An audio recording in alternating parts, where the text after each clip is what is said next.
So in ACI, our central controller is called the APIC. That stands for Application Policy Infrastructure Controller. Now, at a minimum, you should have 3 APICs in your cluster. Let's just go through a failure scenario to see what happens during APIC failures. So right here, we have 3 APICs in a cluster, and I can go to any of the APICs right now to configure my ACI network. But what if a network event occurs and APIC 3 can no longer communicate to APIC 1 and APIC 2? So what would happen is APIC 1 and APIC 2 would actually go into something called a majority state.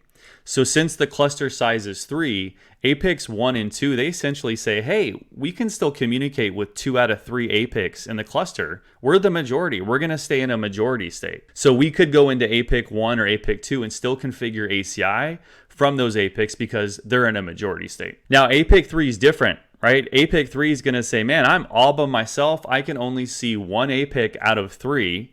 I'm going to go into a minority state. And so if you go into APIC 3, you can see configuration from APIC 3, but you can't configure anything.